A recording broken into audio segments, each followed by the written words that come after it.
Hi, I'm Henry J, and welcome to Random Acts of Music. We have something special. We have an appearance and a book by Joe Vitale, and his book is Backstage Pass. And this is a series of road stories, right? Yep. How you doing, Joe? It's good to see you. Hi, Henry. Thanks How for coming are on you? the show. I'm fabulous. And this is how we used to eat on the road: a big bowl It of is. spaghetti Well, off yeah, a snare road drum. cases It's are delicious. dinner tables. They are. And you just had an amazing career, and it started out. And since this show originates in Canton, you're originally from Massillon, right? No, Canton. From Canton, Ohio. Canton, Ohio. And in here, we're talking about how you got your start. Tell us how you got your start. Well, I started playing drums really young, and my dad was a barber, and he used to trade. We'd trade drum lessons for haircuts, so that was a good deal for him and me. And grew up taking lessons. Actually, I spent a little time in Florida when my dad's job was down there, and then we moved back to Canton and continued taking lessons. And we had a little group, me and my brother and my father. I had the Tony Vitale Trio. It was a polka band. Polkas. Polkas, Okay, yeah. And, and then, and rock and roll was on the radio, and the Beatles were on Ed Sullivan. Now, did your dad like the Beatles? No. Because my dad didn't either. No way, not enough we're chords. kind of the same era. They didn't know enough chords. That's right. And could they read? They couldn't read. That was so important. So important to those musicians back then. And they didn't know enough chords. They couldn't read. And then the hair. And then they made $1 billion. The hair. And then, it wasn't fair that they made all that money. Yeah. So the dilemma I had was after seeing the Beatles on Ed Sullivan. And that's cracked you, right? That's what you said. Yeah. This is what I want to do. Well, it was like that for moment, anybody my age that was a musician back same then. Here. It changed their life. I don't know, some maybe ruined their life, some of them, but it changed their life. And there was a local band that I sat in with this local rock and roll band down at the Magnolia Homecoming or Fair or whatever it was. And they needed a drummer, and I sat in with them, and I had the time of my life. We did like Wipeout, and we did great stuff. And they finally called me. They called me back to join their band, and of course I wanted to join their band. What was the name of the band? They were called the Echoes then. Okay. And the problem I had, that was all great, but the problem I had was I had to quit my dad's band. Your family band. How do you tell your, hey, Dad? And your older brother. And they're Italian, so you got to be so brave. Like many strikes against you. You know? Many strikes against you. So it was horrible. Yeah. It was horrible. But you had to do it. I was ready at 16. It's rock and roll, it's chicks. Ready to move out. All the good stuff. I'll move out, but I'm going to play in this band. Wow. Oh yeah, no. And there was a lot of hoopla about it all, but they finally got over it, and and then because I was going to do this. And then you were playing around Canton. What kind of rooms were you playing in Canton? We played everywhere: Lake Cable, Myers Lake. All the high schools. We did. I remember they had high school dances. You could actually, as a band, at least you had a place to start. We worked 5 nights a week in the summer. Wow, awesome. And then there was the Shawley's Rollatorium in Louisville, and there was so many teen clubs back then. There are no teen clubs anymore. There's nowhere for I don't know where teens go. Anyway, we had so many. We had to turn down work. That's how many places there were to play.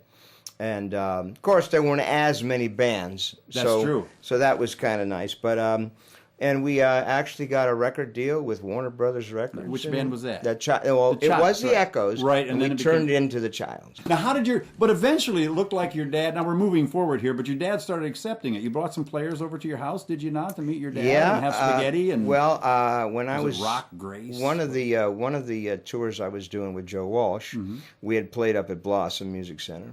And we love Blossom.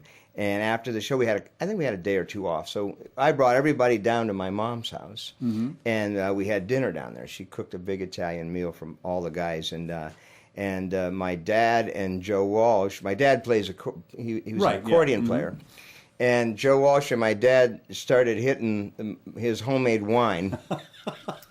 And my dad he drug out the accordion. And Joe Walsh grabbed his guitar, and I just, the only thing I regret is I have no footage of this because what I wouldn't give to see. We that. didn't have video cameras in 1972. Nope. We had movie cameras, 8mm, but remember those with the 3,000 watts of light, right, with the huge light, and everybody always went. Yeah, but we didn't have that either. But my dad and Joe Walsh drinking wine, jamming, accordion and guitar. I mean, YouTube. Are you kidding? Yeah, I wish that we would have had. been... Now that would have been good for YouTube. So we went from Ted Nugent, which we figured out we had actually played in concert together once at the Draft House. I opened a little band. I had a little local band that we opened for you guys, and then you went from Ted Nugent to to Joe Walsh. To Joe Walsh. That's when you went. During the Ted Nugent tour, we opened a show for the James Gang. Right. And I spoke with Joe then, and I had known Joe. We were friends from Kent, and and he mentioned that he was going to he wanted to do something different. He had felt that James Gang had run its course, and they had done a lot of really great things, great albums. Absolutely. Oh, they're still great albums, and they get played on the radio all the time. But he wanted to do something different, and he had a talk with me that night after the show and decided that he wanted to put a new band together, and he wanted me to play with him. I said, absolutely. And I talked to Ted about it. Ted knew we were friends, me and Joe. And he said, no, go. You guys should be in a band together. Isn't that something? Ted what was a really good-hearted guy. Great guy. Ted was, always like that. I really liked Ted a lot. Yeah, and you made some moves. You made some jumps and left some bands, and that's tough to do. Well, you never want to leave a band. You always want to give someone enough notice and help your replacement fit in right. Ted was wonderful. He was. I didn't expect that because anytime you leave a band for another band, there's competition and there's bad feelings and all. Ted was very cool. He said, "I'm going to miss you." He says, "But you go and play music with Joe. Well, you guys will be great." But is that when you went to Colorado? Yes, yeah. And Joe moved from Kent to Colorado. And how did he pick? How did you end up in Colorado? Because Bill Simzik, who was the James Gang producer, had moved to Colorado.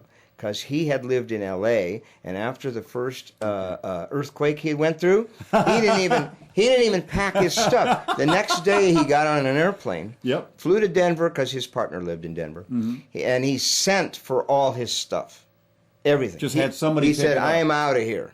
When your house shakes, I'm out of here." That's so crazy. He moved to Colorado, and Joe was planning on making, of course, more records, and Bill was his producer.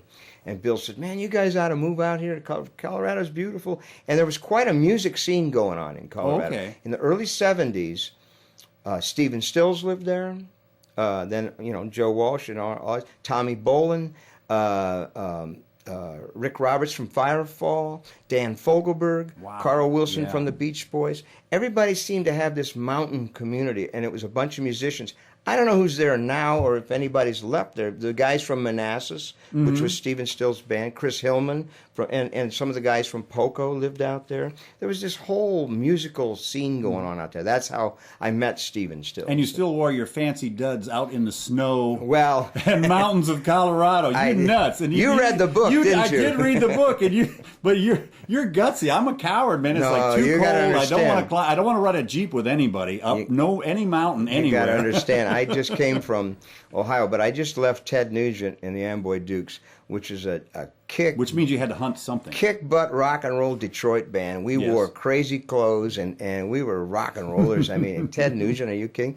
And so all of a sudden I'm in Colorado, all this mountain and what culture shock. And I dress the same, but the guys, they didn't like my coat, and it was a snakeskin coat I'm wearing. These guys have these, they look like Eskimos. They have these parkas and boots, and I got stack heel shoes and rock and roll clothes. I look like a fool out there. And I was freezing too. Yeah. But they one time when, I don't know, we were in somewhere, and I had my coat, set it down somewhere. They actually grabbed the coat, put lighter fluid all over it outside, and burned it. That took you from Joe Walsh, and then I believe Steve Stills came out to that studio. That's when you first met Steve? We met Stephen Stills, and he was friends already with our bass player. They were friends, and we got to become friends, and we'd run into Stephen all the time out there, and the way things happen, you're in one place recording and somebody shows up and hears you. And it's a whole weird networking of things. And Stephen happened to hear me and another bass player play once, and Stephen was looking for Crosby, Stills, and Nash. It was Crosby, Stills, Nash, and Young. We're looking for a new rhythm section. So, you know... You happen to... see, this is... Yeah. You do have... But you created luck because you were available. You were out. You did go to Colorado. I was in the right place at the right time, as they say. Yeah. You know, I mean, and... but you made... I mean, not everybody would go to Colorado or play a gig or go on the road like that. You know, it's very, very hard. And it was a odd place to have a music scene. You know, usually you think New York, L.A., Nashville, wherever, but not, you know, Colorado. It just didn't seem like the kind of place. But... you know, it's remote, it's desolate, it's, you know, tons of privacy in the mountains, and these rock and roll guys, and the stars, the big timers, yes, that, you know, for them it was perfect. You could be in the middle of nowhere and be left alone, and it's pretty cool. And so that led to... Joe went off to do Hotel California with the Eagles and stayed with the Eagles then. Yeah. I went off to work with Peter Frampton, and then did a couple of odds and ends albums, like with Jay Ferguson. Yes. And Spirit. From Spirit. Yeah. And that's when me and the bass player who had been working with Stephen Stills, that's when we got connected with Crosby, Stills, Nash, and Young. It was Frampton. It was the dangers of concerts, a huge concert. That was your first mega stuff. Yeah, and then didn't you end up back, or then it was Eagles, wasn't it? Well, then we got back together to work with Joe on a live album, and then in '79, that's when I joined the Eagles. Okay. Because they had recorded an album called The Long Run. Mm-hmm. And the reason they hired me was twofold. Joe wanted me... They did a lot of Joe Walsh songs in the Eagles. And I was the drummer on those records. So he wanted me to play it. And I also played keyboards on a lot of stuff. Right. And so the Eagles were starting to... branch out a little bit, and they needed another set of hands on the stage. Mm-hmm. So I was able to play percussion or keyboards or drums. Wow, yeah. And sing some, and just, they call I was just they called me a sixth Eagle, although I was never a member of the Eagles. But now that particular position is called a utility guy. Okay. And a lot of bands use utility guys, and it's a good job because you can It gives a lot of variety. You can bounce around the stage, do different things, and you know, not all musicians are able to play other instruments. Not they can, but I was able to pull it off as far as I could actually be on a stage and play other instruments. Yes. A lot of people, you know, fool around with other instruments, but so. I did 2 years with the Eagles. That was a world tour also, and then back and forth with Joe again, and then Crosby, Stills, and Nash was 1977. We're going out this year, a pretty long tour, and it's the 40th anniversary, 40 years since Woodstock. Wow. 1969. That's right, yeah. I remember going to see that. I was just about a year, I was like 17 or something, I got in. Yeah, you know, I couldn't even afford to hitchhike there.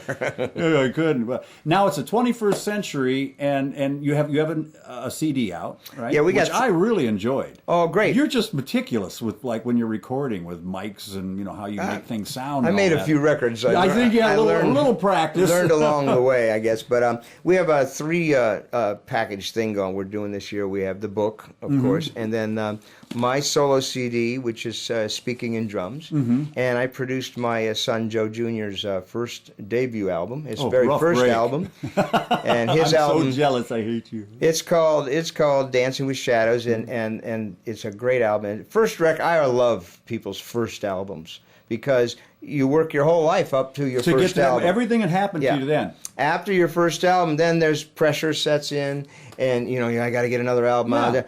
Your first album you have from the day you're born till it's out to get done. You know, I've always said that, and your second album is, geez, I'm mad, my limo's late. You know? I mean, so it's hard to have the same emotion because good things are happening.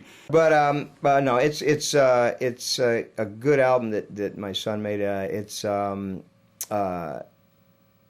has a lot of passion and a lot of, you know, when you're not under pressure to get an album done, you have time to think and rethink and not think too much, but just rethink it out, and you end up with a really nice record. I like my first solo album too because of that. I took a long time to just develop these songs, and also it takes a long time sometimes because it's the first time you're doing this, and you don't always know exactly. You just go by instinct. There isn't anything. Yeah. There is no roadmap for you. Going by that's so you just, I would suggest that to any young musicians out there that they're making their first record. Go by instinct and passion. That's it. What's here, and then what do you feel? What do you think? Heart. Do you think you should do? If you're strong and have convictions of doing this song like that, do it like that. Yep. Because it'll come out in the music like that. It will, and if really you compromise and say, "I would like to sound this to sound like a hit," you're already doomed. That'll kill you. You doomed it. That'll kill you. Well, anyway, this is Joe Vitale's Backstage Pass. Did I say Vitale? Is that right? That's Vitale. correct. That's correct. And he's eating spaghetti on a drum.